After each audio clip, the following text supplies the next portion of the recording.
Rafael Montes nos tiene más detalles sobre un contrato de una de estas empresas, una de las empresas que más ha sonado, que nos ha platicado de ella el extitular, por ejemplo, de la UIF, Santiago Nieto. Y Rafa, ¿cómo estás, Rafita? Qué gusto, bienvenido. Gracias, Elisa, un gusto saludarte. Platícanos, ahí hay empresas que están siendo investigadas y una de ellas ha sonado mucho.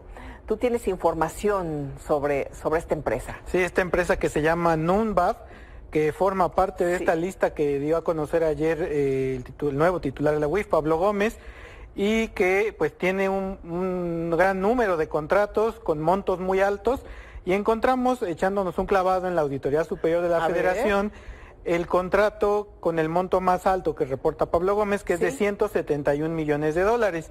Este contrato fue por servicios de seguridad electrónica, informática y de telecomunicaciones para el Complejo Penitenciario Federal de Papantla. Ajá. La auditoría lo revisó en una auditoría que hizo una auditoría financiera y de cumplimiento en el año 2012, es cuenta pública 2012, porque este contrato se firmó en ese año, por eso es un contrato plurianual. Es por eso que el monto es tan alto como lo reporta Pablo Gómez. Entonces, ¿se firmó ese en 2012? 12. Ok. Digamos que ya fue el último año del sexenio de Felipe Calderón. Sí. Y lo que revisó la auditoría, la revisión del contrato fue como de pasada, porque esta auditoría es de 48 contratos que se firmaron para la administración del sistema federal penitenciario.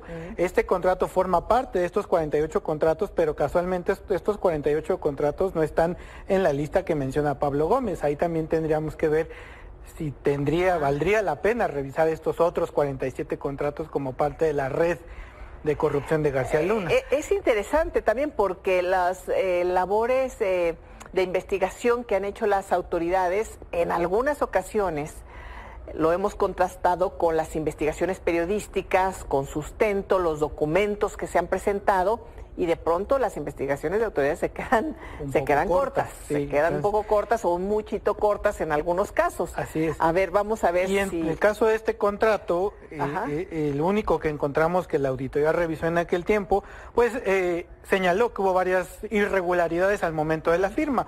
Por ejemplo, cuando empezó a solicitar la documentación que respaldara la firma de este contrato por este monto tan alto, 171 millones de dólares.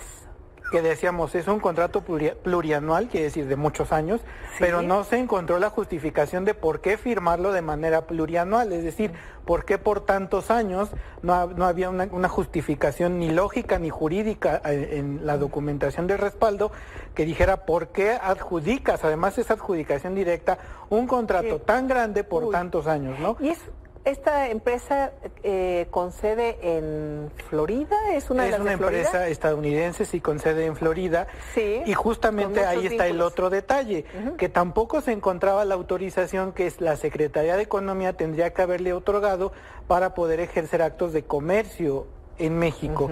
Hasta que la auditoría lo pide, es que después el órgano de prevención y readaptación social es que dice, aquí está. Entonces hasta después se encuentra y proporciona el documento, pero cuando la auditoría comienza a revisar, en su primera revisión no encuentra un montón de documentos que respalden este contrato. Al final hay algunas cosas que se subsanan ante la auditoría, pero lo que no se subsanó nunca es que no existió esta justificación para firmarlo de manera plurianual por un monto tan alto y que tampoco se encontraron los entregables que tenía que haber elaborado esta empresa como parte para comprobar los trabajos que realizó. O sea, la habían contratado para este equipo de seguridad, informática y de telecomunicaciones para el complejo penitenciario en Papantla. Pero tendría que haber elaborado documentos que dejaran evidencia de los trabajos que hizo. Sí. Y al menos en esta auditoría de 2012, la Auditoría Superior no encontró evidencia de que estos trabajos se hubieran realizado.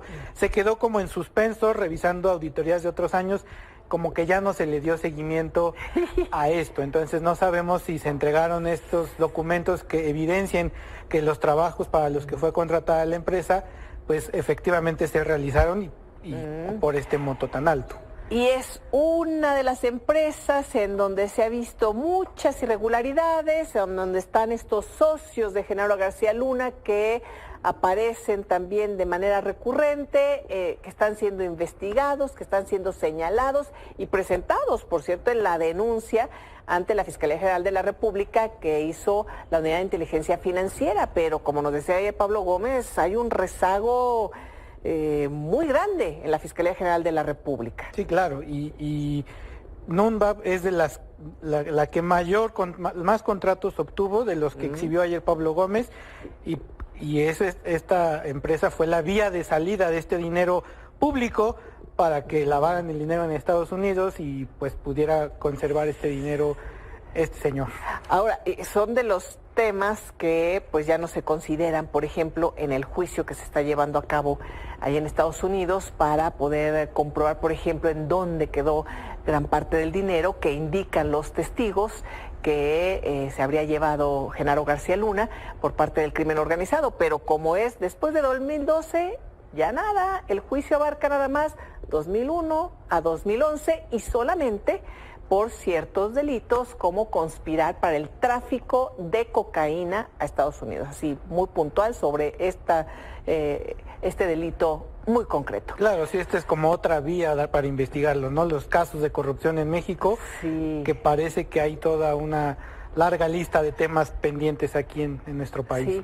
¿No? Y se ven vínculos ahí con algunos familiares, con algunas personas, o este documento únicamente habla de esas irregularidades de la propia empresa. Sí, habla del contrato en particular. Te digo, es un contrato incluido en una auditoría de muchos otros contratos. No tenía la intención de buscar redes de corrupción, sino más bien de que se hayan ejercido correctamente los recursos. ¿Y cómo estará el penal de Papantla? No sabemos. Habría que ir a... Ahí en Veracruz, ¿no? Digo, Veracruz, 2012. Imagínate. Ay. ¿Te suena Javier Duarte por ahí? Javier Duarte, Papantla, en fin, todos estos vínculos que se pueden ir tejiendo ahí de toda esta red de empresas de Genaro García Luna, que, como les comento, tocan incluso a funcionarios de la actual administración, o vínculos con sus familiares, o sus no parejas, por ejemplo. Bueno, ya, Rafita, sí.